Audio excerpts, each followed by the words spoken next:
Laura's Travel Talk, where we explore the best places to visit across the United States and the world. In this series, we will highlight each of the 50 U.S. states with a random state each week and a countdown of the top 5 to 10 things to do in that state. This week, we're going to South Dakota, which is the Mount Rushmore state. This state has recently been voted one of the best states to retire in the United States.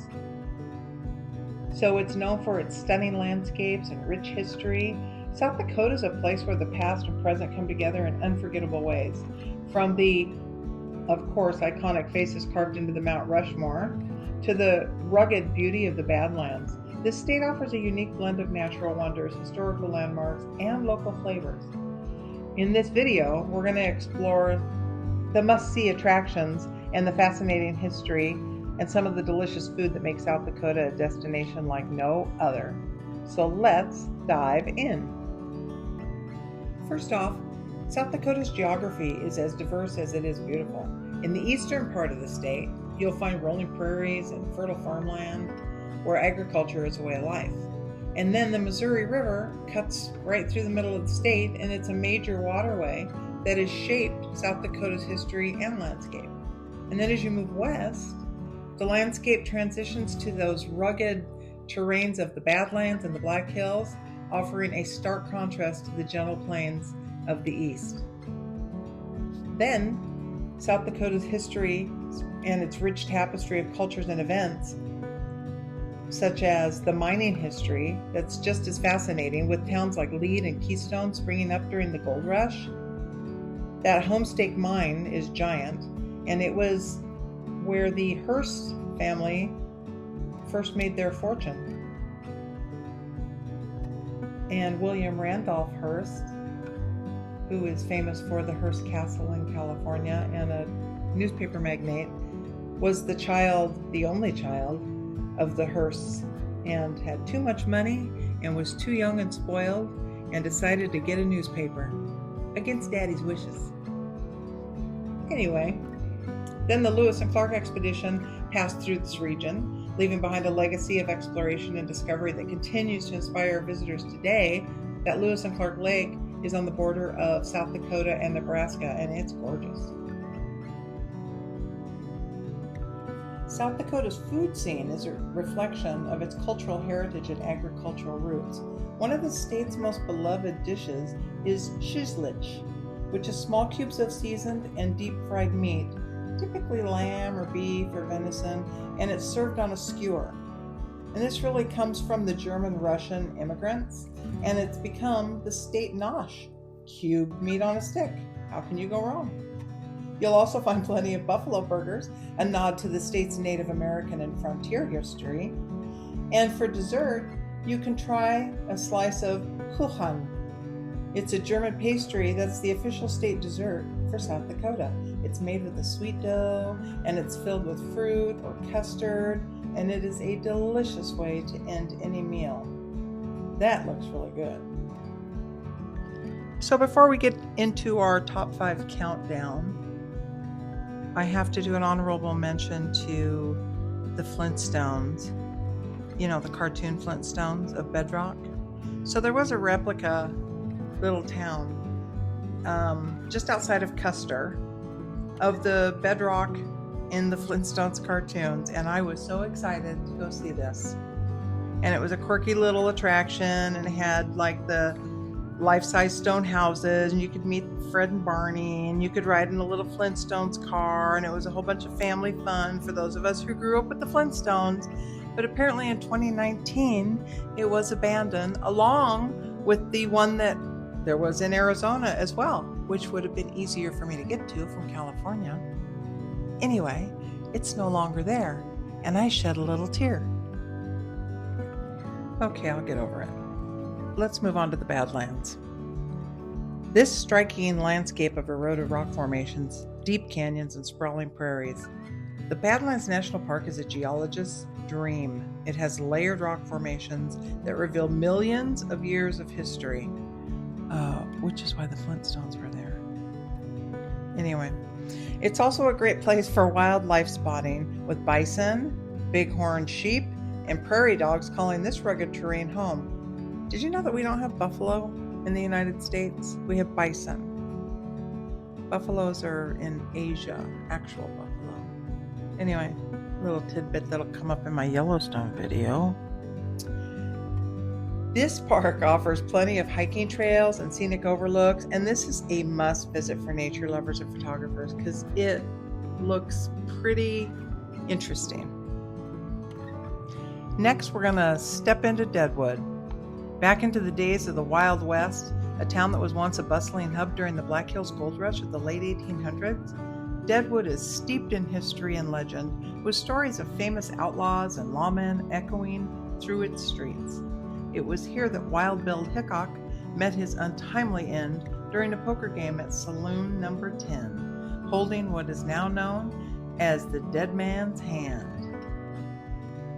And I am a poker player, and they got a name for every hand. But in this case, it was eights and aces. Anyway, the town has embraced its colorful past, offering daily reenactments of historic shootouts and a chance to walk the same streets as legendary figures like Wild Bill Hickok and Calamity Jane. Today, Deadwood is a National Historic Landmark where the spirit of the Old West is alive and well. And as a final note on that, if you haven't watched the series Deadwood, in that photo there, holy cow. It is a good show. Now, it is not for the faint of heart who don't like some reality of foul mouth and a few visuals, but Timothy Oliphant is something to behold. Okay, I move on. So this brings us to number 3 in the countdown, and it is Sturgis. Sturgis, South Dakota, for those of you who don't know, is the home to the annual motorcycle rally. And I'm just going to run down a timeline here for you. It's the best way to describe. In 1936, Pappy Howell, oh God, my uncle is going to kill me for that one. I don't know how to pronounce his last name. So it's a 3-day rally called the Black Hills Motor Classic. And then from 1942 to 45, World War II was on, so we were on a bit of a hiatus. In 1946, they reconvened with the 6th annual Black Hills Motor Classic. In 1961, it became a full week to accommodate all the people that were starting to show up from not just the United States, but around the world. In 1964, the city of Sturgis decided to block off a full block for all the motorcycle parking so that they would have somewhere to put all the bikes. We're going to fast forward to 1981. The city of Sturgis put out a vote to end their participation in the Motorcycle Classic of Black Hills, but the vote failed. However, the bikers were no longer allowed in the city park, which is where they all would camp out, and the Buffalo Chip Campground welcomed them with open arms, and it is now the main place for people to stay when they're at the Sturgis Motorcycle Rally. In 1987, the Buffalo Chip decided to change it to a 10-day event and held concerts for 10 days, and now that is the standard. In 1989, Pappy passed away. So in 1990, 400,000 people attended the 50th anniversary of the Black Hills Motorcycle Classic. And then in 1992, they decided to rename it the Sturgis Rally and Races. In 2000, the 60th rally was on, and they had an attendance of 625,000. In 2003, the vote was to change the name once again, and it was then renamed to the Sturgis Motorcycle Rally as we all know it today. And in 2015, the 75th rally had an attendance of 750,000 people for the 10-day event. So the pictures that you're seeing are looking pretty true to scale. And I know people that have attended this, and it can get pretty crazy, but at the same time, it is a great place for people who ride motorcycles to represent, hang out with like-minded people, and just have a good time. And now to our number 2, the Crazy Horse Memorial. Just a short drive from Mount Rushmore is another monumental carving that's still in progress, the Crazy Horse Memorial.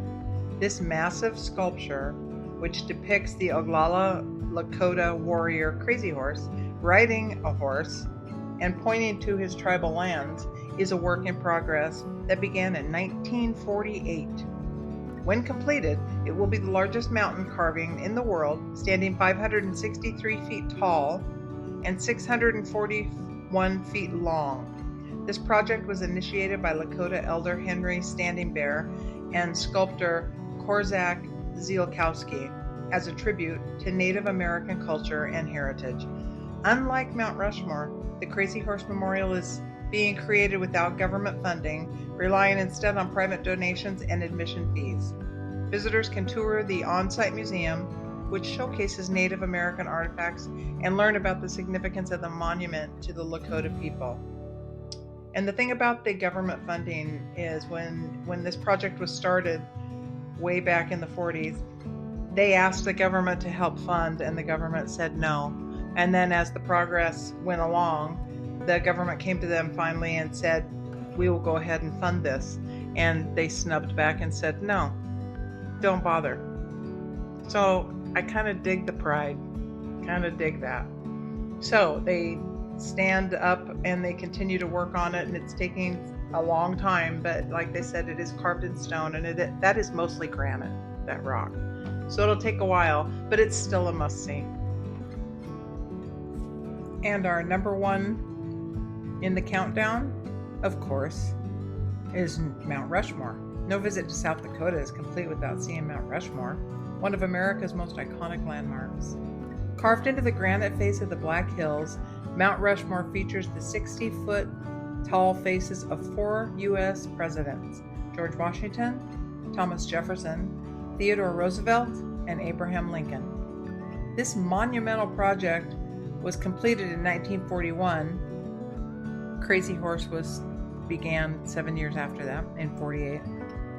And it was designed to symbolize the birth, growth, development, and preservation of the nation. The surrounding Black Hills are equally impressive, offering lush forests, scenic drives, and a rich Native American heritage. And I don't have quite as many pictures because there are only so many angles that I can provide you the same picture of the same Mount Rushmore. But it is stunning, and I can't wait to see it. Hope you do too. So from the towering faces of Mount Rushmore to the ongoing legacy of the Crazy Horse Memorial, South Dakota is a state rich in history, culture, and natural beauty. Whether you're exploring the rugged landscapes of the Badlands, stepping back in time in Deadwood, or simply enjoying some local delicacies, South Dakota offers an experience unlike any other. I hope you liked this video, and be sure to give us a thumbs up, subscribe to our channel for more travel adventures, and hit the bell icon so you never miss a new video. Thanks for watching, and we'll see you in Deadwood.